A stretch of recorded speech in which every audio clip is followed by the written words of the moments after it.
friends.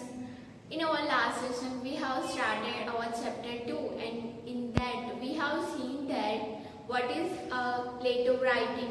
We have seen its history, and we have also discussed the scope or importance of a letter writing. So today we are starting business letters. What is a business letter? Before going to the topic, we know that what is the communication. In communication, there are two parties are included, and that information are shared. तो वहाँ पे दो parties included होती है और information share की जाती है, तो वहाँ पे कम्युनिकेशन क्रिएट होता है. बट हम यहाँ डिस्कस कर रहे हैं रिलेटेड टू द बिजनेस. तो बिजनेसेस में कम्युनिकेशन कैसे होता है? तो जहाँ पे दो इंस्टीट्यूशन के बीच में कम्युनिकेशन होता है, एक इंस्टीट्यूशन जनरल पब्लिक से कम्युनिकेशन करती है और एक इंस्टीट्यूशन गवर्नमेंट अथॉरिटी से कम्युनिकेशन करती है, तो वहाँ पे वो बिजनेस कम्युनिकेशन होता है. Communication which is undertaken with the purpose of business. तो वो कम्युनिकेशन बिजनेस कम्युनिकेशन हुआ. और बिजनेस में कम्युनिकेशन कैसे होता है वो हम डिस्कस करेंगे. तो उसकी डेफिनेशन देखते हैं. Communication which is undertaken for business purposes. Business purpose के लिए, अब बिजनेस रन करने के लिए डे टू डे लाइफ में बहुत सारे ट्रांजैक्शन होते हैं, तो वो ट्रांजैक्शन एक फॉर्मेट में होते हैं, एक प्रॉपर लैंग्वेज में होते हैं. तो इफ वो कम्युनिकेशन फॉर बिजनेस पर्पस के लिए हुआ हो तो उसे हम क्या बोलेंगे? Business correspondence. बिजनेस कॉरेस्पॉन्डेंस किसे बोला जाएगा?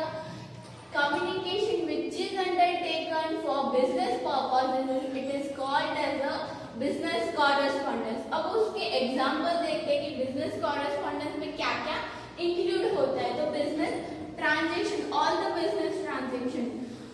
एक बिजनेस अपने सप्लायर से, अपने कस्टमर से, गवर्नमेंट अथॉरिटी से और दूसरी इंस्टीट्यूशन से, बैंक से अगर कम्युनिकेट कर रहा है तो वो सारे बिजनेस ट्रांजैक्शन में इंक्लूडेड होते हैं. सेल्स एक्टिविटी, तो वहाँ पे भी दो पार्टीज इंक्लूड होती है, इंफॉर्मेशन शेयर की जाती है. Promotional activity, advertisement, then business grievances, मतलब बिजनेस में जो प्रॉब्लम चल रहे हैं वो कॉम्प्रोमाइज एंड एडजस्टमेंट्स एक्सेट्रा. तो ये सब इंक्लूड होता है बिजनेस कॉरेस्पॉन्डेंस में. कि बिजनेस कॉरेस्पॉन्डेंस में क्या क्या थीम इंक्लूड होती है. तो सारे ट्रांजैक्शंस जहाँ एक पार्टी दूसरी पार्टी से कर रही है, बट यहाँ पे पार्टी मतलब एक बिजनेस दूसरे बिजनेस से, गवर्नमेंट अथॉरिटी से कोई ट्रांजैक्शन कर रहा है तो हम उसे बिजनेस ट्रांजैक्शन बोलेंगे. और वन थिंग कि वहाँ पे वोकैबुलरी नॉर्मल वोकैबुलरी से बहुत डिफरेंट होती है. जहाँ पे हम कम्युनिकेशन करते हैं तो हमारी वोकैबुलरी नॉर्मल होती है, व्हाइल इन बिजनेस वोकैबुलरी थोड़ी डिफरेंट होती है. तो ये दोनों थिंग इंक्लूड करके हम अब डेफिनेशन उसकी बनाने जाए तो उसकी डेफिनेशन क्या होगी? तो we can say that communication that takes place with the purpose of business in a proper format and having specific vocabulary is known as commercial communication. Commercial communication हमने पहले भी देखा था फर्स्ट चैप्टर में. That communication which is undertaken for a commercial purpose, it is known as commercial communication. तो ये दोनों definition हमने सिर्फ कंबाइन किए कि कम्युनिकेशन का पर्पस और बिजनेस पर्पस, एंड इफ उसकी वोकैबुलरी डिफरेंट हो और स्पेसिफिक वोकैबुलरी हो और एक प्रॉपर फॉर्मेट में हो, प्रॉपर लैंग्वेज में कम्युनिकेशन होता हो, तो हम उसे बिजनेस कम्युनिकेशन, कमर्शियल कम्युनिकेशन कहेंगे. उसके बाद हम देखेंगे importance of business communication. Okay students, our next topic is importance of a business letter.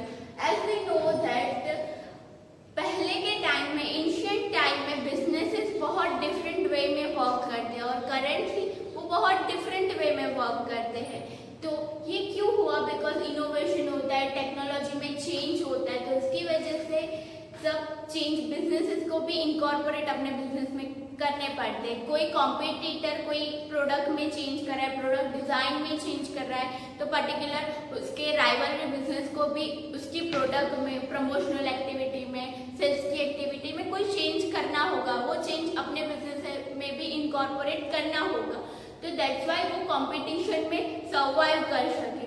तो उसकी वजह से एवरीडे बिजनेसेस में बहुत सारे चेंज इनकॉर्पोरेट करने होते हैं। तो वो ट्रांजैक्शन के लिए उन्हें क्या करना पड़ता है कि उनके सप्लायर्स है, मैन्युफैक्चरर है, सारे लोगों के साथ टच में रहना पड़ता है, कस्टमर के साथ टच में रहना पड़ता है। तो कस्टमर के साथ कैसे कोई बिजनेस टच में रह सकता है, तो वो सेल्स और प्रमोशनल एक्टिविटी से इंफॉर्मेशन शेयर कर सकता है कि अभी बिजनेस में ये चल रहा है। प्रमोशनल एक्टिविटी से वो अपनी प्रोडक्ट को प्रमोट कर सकता है।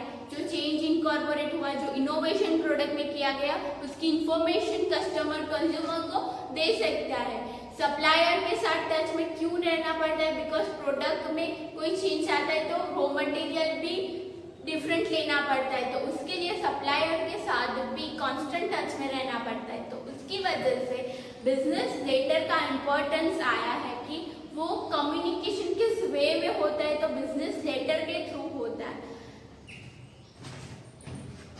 The trends of a business keeps on changing. Business में बहुत सारे चेंज आ रहे हैं, तो उस चेंज को और उस चेंज में सर्वाइव करने के लिए क्या करना होता है? वन हैज टू, यहाँ पे वन मतलब पर्टिकुलर बिजनेस को, one has to be in touch with customers related to business.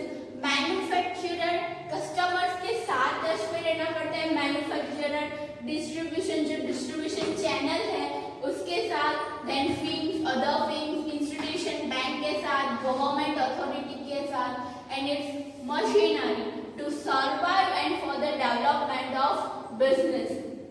तो ये सब जो चेंज आ रहे हैं, तो वो चेंज में सर्वाइव करने के लिए, अपने बिजनेस का डेवलपमेंट करने के लिए, ये सारे लोगों के साथ टच में रहने के लिए बिजनेस को सारे लोगों के साथ कम्युनिकेशन करना होता है, उन्हें इंफॉर्मेशन शेयर करनी होती है।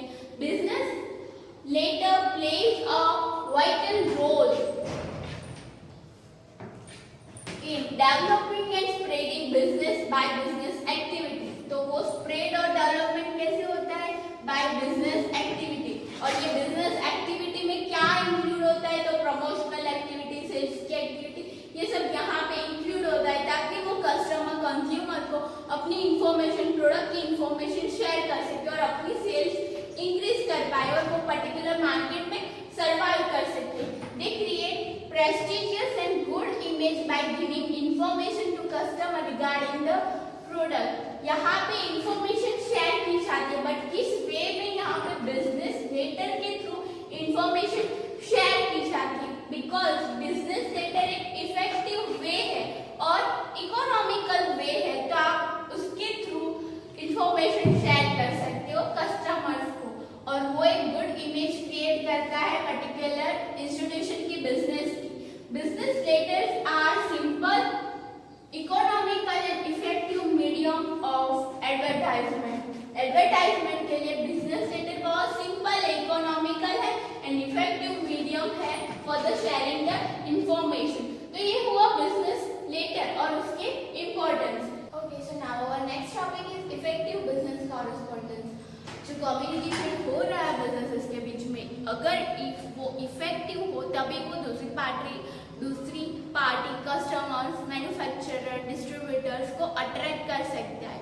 अगर वो इफेक्टिव वे में नहीं होगा तो सब उसे इग्नोर करेंगे। तो जो कम्युनिकेशन हो रहा है that should be effective. Business correspondence is an important tool for business activity, it's growth and development, that is why it should be effective. जो बिजनेस कॉरेस्पॉन्डेंस है, कम्युनिकेशन, वो है इम्पोर्टेंट टूल है for the business activity, for growth and development of a business. Business के development के लिए, growth के लिए बिजनेस कम्युनिकेशन, बिजनेस कॉरेस्पॉन्डेंस एक इम्पोर्टेंट टूल है। तो अगर वो टूल हमें इफेक्टिवली यूज करना है तो हमें इंश्योर करना होगा कि वो कम्युनिकेशन प्रॉपरली फॉर्मेट में हुआ हो, ताकि इफेक्टिव हो और दूसरी पार्टी को अट्रैक्ट कर सके। The communication through letter which increase the sale of a product.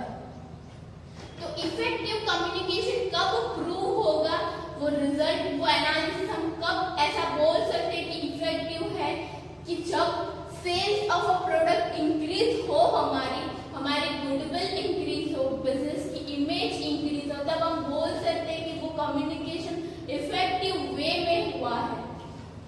Develop long-term relation with customers, bring collection from the clients, remove misunderstandings between customers or clients, create positive image of a business.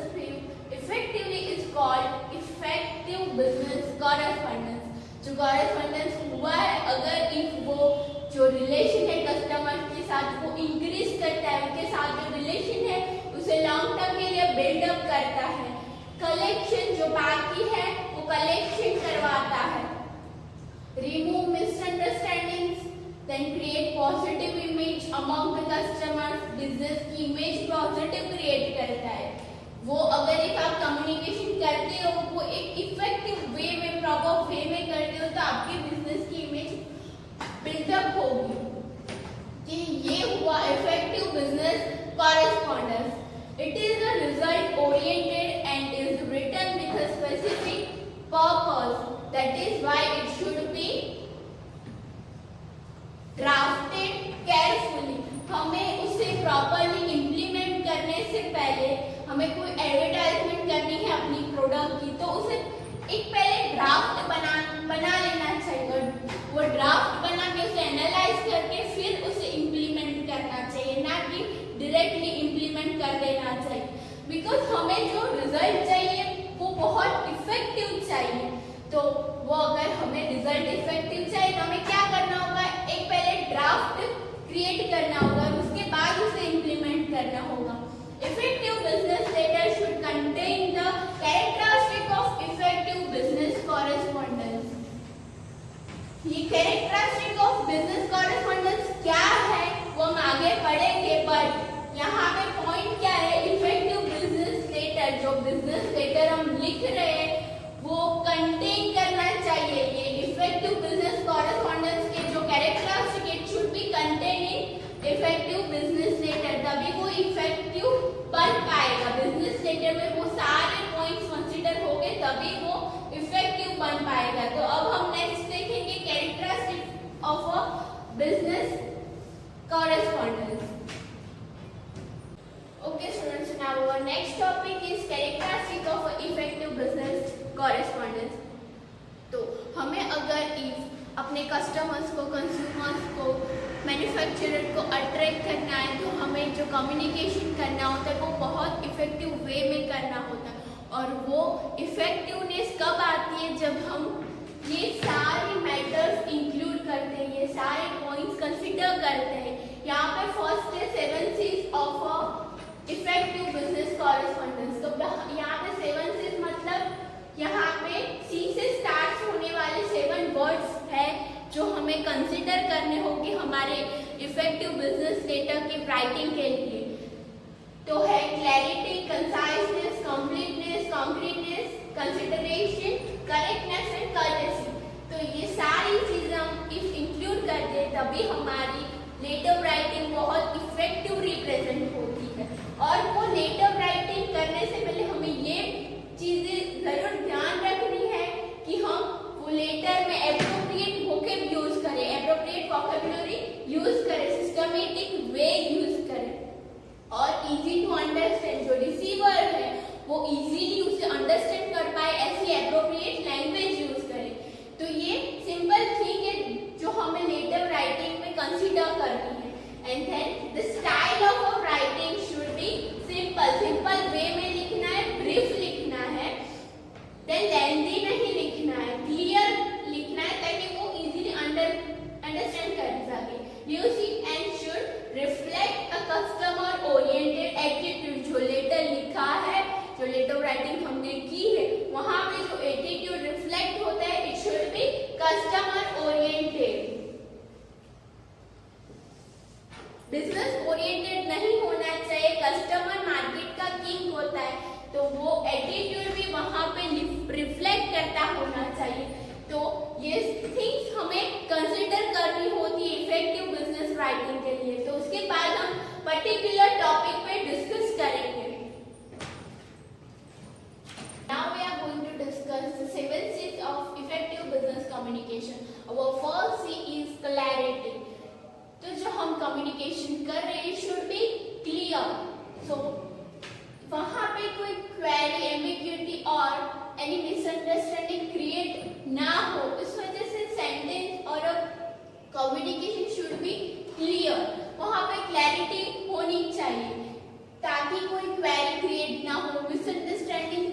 First है 20% discount given to person who purchase from us. यहाँ पे है कि जो purchaser है, जो हमारे customer है, कंज्यूमर है, उन्हें हम 20% डिस्काउंट दे रहे हैं। बट बिजनेसेस में बहुत सारे कस्टमर्स कंज्यूमर हैं, तो क्या सारे कस्टमर कंज्यूमर को ये डिस्काउंट दिया जाएगा और ओनली फ्यू?